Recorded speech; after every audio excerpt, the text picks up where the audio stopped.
a entender lo que está pasando. ¿Puede presentar lo que es Juan Carlos, por favor? Claro que sí, estamos con Juan Fernando Subirana, economista.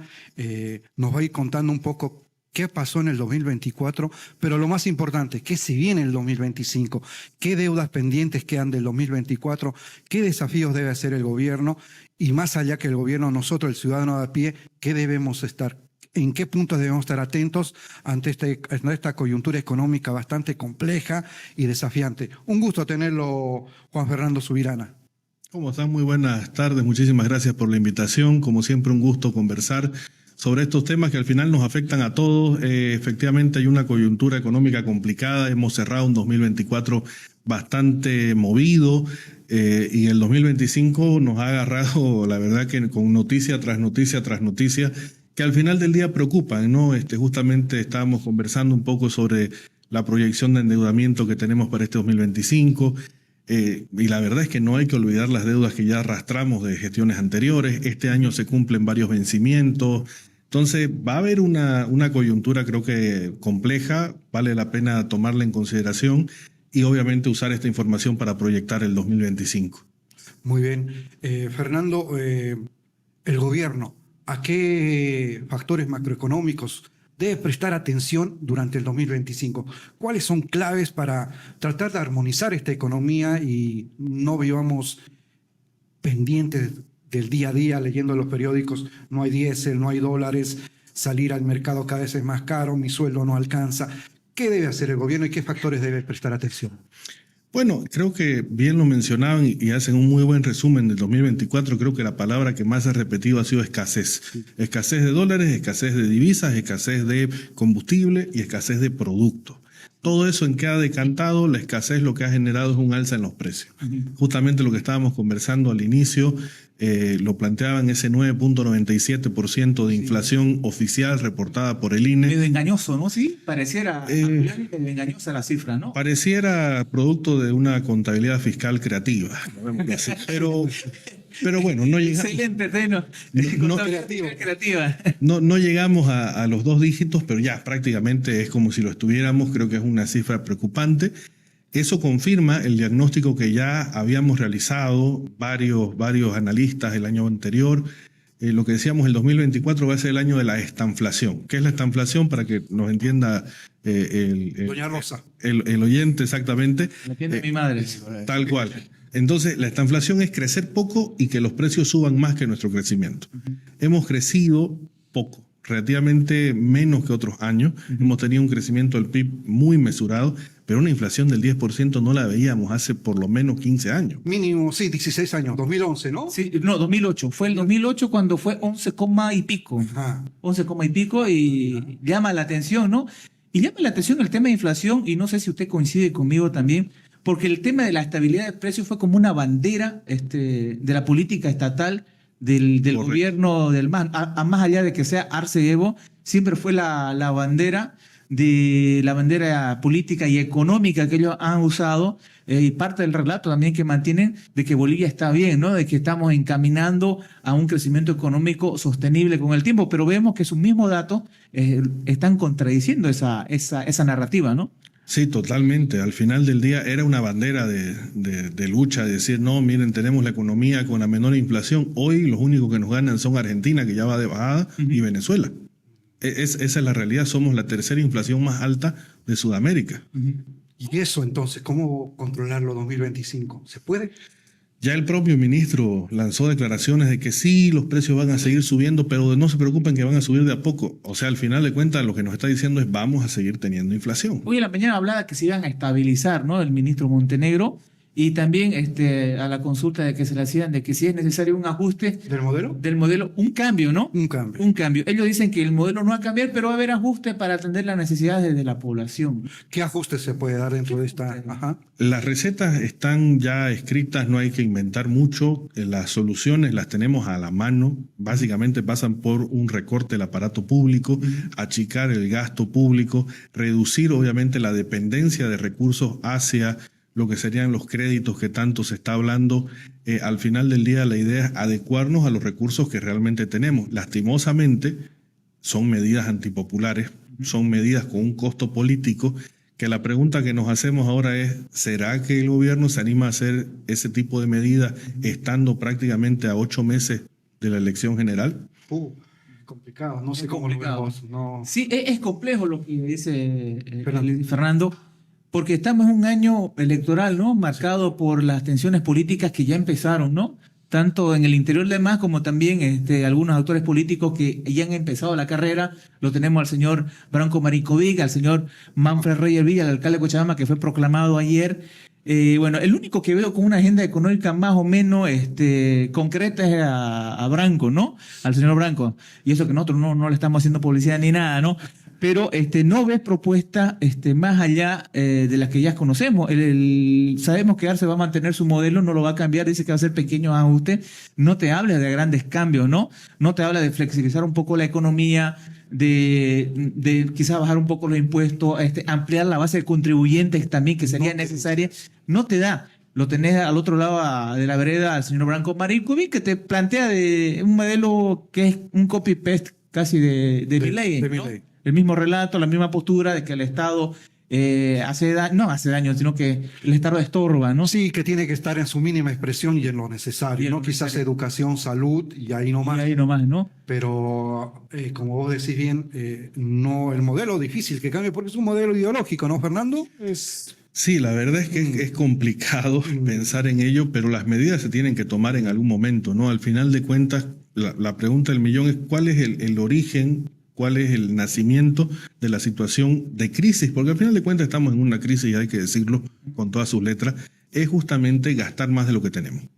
Punto. Es tan simple como eso. Algo básico, ¿no? Claro, si yo gasto más de lo que tengo, de lo que genero mes a mes, ¿de dónde lo saco? Uno primero dice, de mis ahorros. Claro. Las reservas internacionales netas que ya no hay. No hay. Las tenemos en un margen mínimo, las tenemos en un margen complicado, y bueno, si se estamos acabaron los ahorros, bicicleteando, como decimos acá, ¿no? claro, y si se acabaron los ahorros, ¿qué hago? Pido prestado, pido fiado. Entonces ahí estamos con los créditos internacionales. Entonces, hoy por hoy ya estamos en esa situación. La única forma tendría que ser achiquemos el gasto público, reduzcamos nuestro nivel de consumo como Estado y abramos las puertas a la exportación. Basta de cupos, ¿no? Exacto, habría que liberalizar de forma irrestricta las exportaciones, porque eso lo que va a hacer es traer divisas, que es el origen del problema. Y por otro lado, también, ¿por qué no incentivar a los importadores que la están pasando tan mal hoy por hoy, justamente por la falta de dólares? Si reducimos los aranceles, el gravamen arancelario para los importadores, vamos a tener un efecto en cascada hacia toda la economía. Y vamos a estabilizar precios, se va a frenar la inflación, vamos a tener un clima de negocios mucho más amigable, pero obviamente son medidas con costo político. Costo político, algo que no les gusta a los políticos No, decir, me gusta al costo, mucho, ¿no? porque Escuché una, no sé si han escuchado el plan de Samuel Doria Medida. Él decía que en 100 días solucionó este problema de la escasez. ¿Puede ser así en 100 días solucionar? O quizá ya un poco, no sé, populismo, quizá un poco irreal, o se puede hacer. Yo me atrevería a decir que sí se puede. ¿Sí? ¿Cómo hacemos? Supongamos día 1, Ya. hago una auditoría y pongo en liquidación de las 57 empresas públicas, hoy por hoy solo 3 no dan pérdida. 3. Solo 3. YPFB, Entel. Y Ende. Y Ende. No, BOA está en pérdida, pero digamos que quitando a BOA, que al final de cuentas es un activo estratégico que se puede revalorizar, al final de cuentas... Lo bueno que tiene los permisos y todas esas cosas. Exacto. Entonces, si descartamos eso de entrada, ya tenemos una posible fuente de ingreso liberando al Estado de la carga de más de 50 empresas deficitarias. Segundo, abriendo las exportaciones. Automáticamente, si yo digo se puede exportar libremente, vamos a tener un flujo impresionante de trabajo y de gestión hacia la exportación. ¿Eso en cuánto tiempo se recupera? Estamos hablando de 2-3 meses. Ahí están los 100 días del ciclo de 100 días que posiblemente está pensando en el plan o los asesores de Samuel Doria Medina. Pero en contrapartida, querido Juan Carlos, querido Fernando, el gobierno dice, ¿no?, que está cuidando el tema de la seguridad alimentaria. El Por mercado ejemplo, interno, el mercado precio interno. justo, ya. ¿Consume mucho? ¿Es grande el mercado boliviano como para cuidar o limitar las exportaciones? La verdad es que nuestra economía es muy pequeña. Comparémonos con la relación con Argentina, la relación es 4-1 en población. Claro. Si hablamos de tamaño de la economía es 10-1. Ni qué decir con Brasil. Entonces, realmente nuestra prioridad de abastecer el mercado local no va a cambiar al final del día, si bien el empresario va a priorizar la exportación con mejores precios, pero igual le sobra lo suficiente para abastecer el mercado local. Entonces, realmente ese mantra que nos han metido, ¿no?, de que hay que proteger el consumo local, etcétera, etcétera, se les está cayendo al final del día, y las propias auditorías que han hecho con mucha prensa, con mucho show mediático, nos demuestra de que no había tal especulación, de que en realidad son otros actores quizás los que especulan, pero no los productores. A mí me llamó la atención justamente que ayer, escuchando al ministro de Economía, escuchando también al ministro de Planificación, Sergio Cusicanqui, ellos hablaban de un factor importante que es el tema climático, ¿no? El factor climático ha de alguna manera incidido en que se suban algunos precios de los alimentos. Pero yo me acuerdo, querido Juan Carlos, y también usted, Fernando, yo me acuerdo que en los meses de octubre, agosto, septiembre, nosotros ya informamos sobre pérdidas por sequía y por lluvias, ¿no? Y ahí empezó una corrida, pero en ese momento el gobierno dijo, no, un momento, aquí los empresarios tienen la culpa, ¿no? No el clima. No el clima, ¿ya? Y vemos, digamos, un relato que es usado de acuerdo a las circunstancias, ¿no?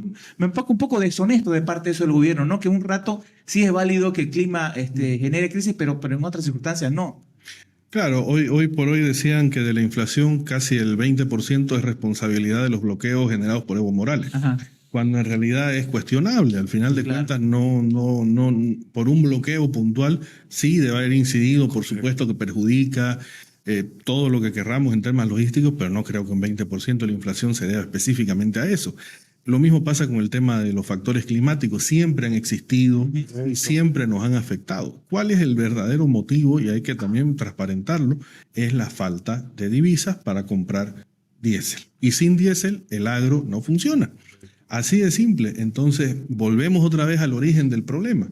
Si no hay divisas porque ya se agotaron, se acabaron, lo que fuera, hay que buscar la manera de generarlas. Y el sector responsable de generar las zonas de exportaciones. Fernando, el tema es 100 días para esto, pero el tema del diésel va a llevar más tiempo, eso lleva más tiempo. ¿Qué te parece la figura de que terceros puedan importar combustible y yacimientos se libere un poco? ¿Es válido y cómo lo ves? Sí, yo creo que es una salida muy, muy racional. La verdad que cuando el gobierno sacó esa medida, muchos fuimos los que aplaudimos la idea. Creo que fue muy, muy interesante. Pero ¿cuál fue el problema?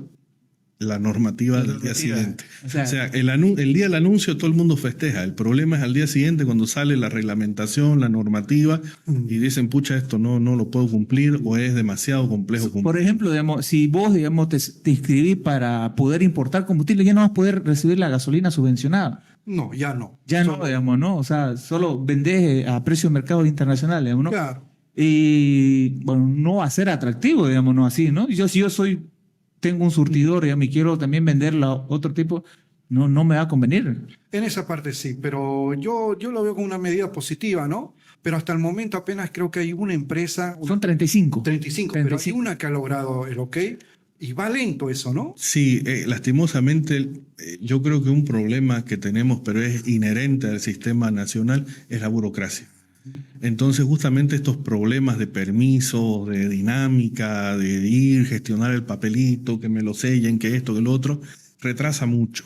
Ahora, si es que se permitiese que empresas, particularmente, estamos hablando de que quizá una empresa pequeña no lo haga, pero una empresa de gran envergadura o un consorcio o una cámara, por ejemplo la CAO, podría inscribirse y traer para sus afiliados diésel a precios razonables, pucha, sería algo fantástico. El problema, insisto, es que los requisitos ya se han convertido en un parate y al final del día, encima de los requisitos, tenemos la resolución de la NH que regula los precios. Claro. Entonces, al final caemos en lo mismo, seguimos hablando de precios regulados, no subvencionados, pero le quita el atractivo de mercado, llamémoslo así, para que las empresas lo quieran hacer. Y lo peor que todo es que necesitas dólares, ¿no? Y el dólar en el mercado está 11, 12 bolivianos. Fernando, ¿podemos volver a un dólar a 6.96 o es una utopía ya pensar en que volvamos a ese nivel de precio del dólar en el corto o mediano plazo? En el corto lo veo difícil, pero en el mediano yo creo que sí se podría. Al final de cuentas, ¿qué es lo que necesita el mercado, esa oferta-demanda de dólares para estabilizarse, necesita válvulas de escape. Una de las válvulas de escape que se dio el año pasado y que me parece que fue una de las mejores medidas que se pudo haber adoptado de parte del gobierno fue levantar el veto al uso de criptoactivos. Hoy por hoy, más o menos se mueven alrededor de 1.300 millones de dólares mensuales a través de criptoactivos. Entonces esa presión salió del sistema convencional y empezó a manejarse en cuerda separada, lo cual obviamente ha aligerado el peso sobre el tipo de cambio. Por eso que tenemos un tipo de cambio mucho más estable. No digo que se va a quedar en los niveles que está, la tendencia siempre es al alza lastimosamente, pero sí hemos conseguido tener unos meses donde la proyección quizá era cerrar el 2024 con un tipo de cambio cercano a 20, hemos cerrado con algo más cercano a 12. Y llegó a 15, ¿no? Llegó a 15 en agosto, me acuerdo. Me acuerdo, está de turno Juan Carlos ahí. Sí. Llegó a 15. Había subido más de un 100%, ¿no? Correcto. Que fue el efecto del famoso golpe, ¿no? Golpe de Estado, del tanquetazo de Zúñiga o como querramos llamarlo. Incrementó de golpe en promedio mensual 24% de golpe, prácticamente de un día a otro. ¿No? Fue terrible. Fue terrible. Perfecto. Querido Fernando, ¿qué podemos esperar tomando en cuenta todo lo que hemos estado conversando acá?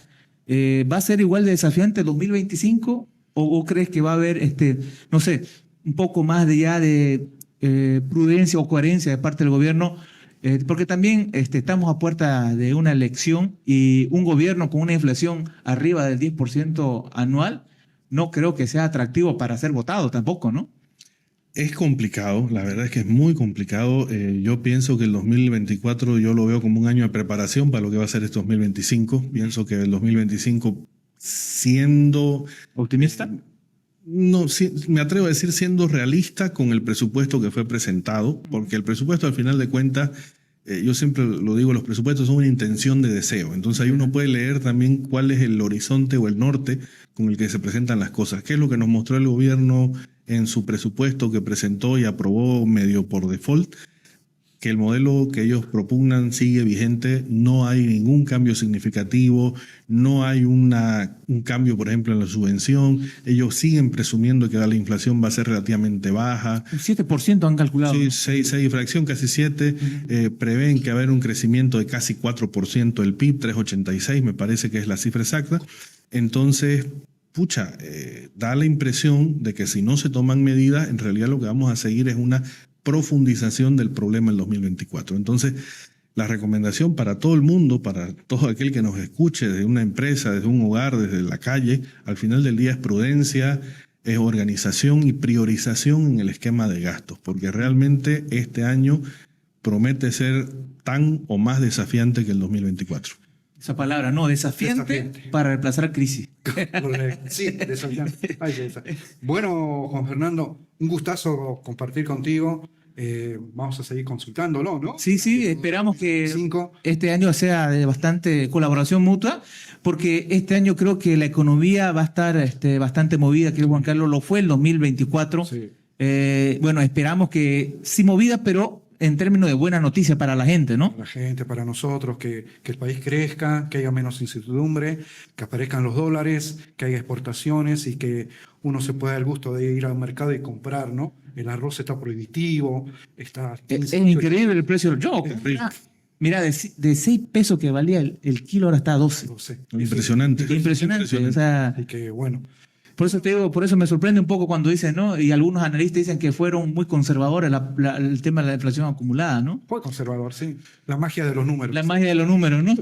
No, si uno hace la cuenta inflacionaria de la comida, estamos hablando de más del 20% fácil. Solo el arroz. Solo comida. El arroz es un producto básico para toda la gente, ¿no? El arroz de 6 bolivianos el kilo a 12, el grano de oro, el más a 12, ¿no? A 12. Bueno, Fernando, un gusto. No, un placer cuando gusten. Listo. Bueno, ¿vamos a una pequeña pausa? Sí, podemos una pequeña pausa, por favor. Síganos acá en Dinero 360 por Radio El Deber.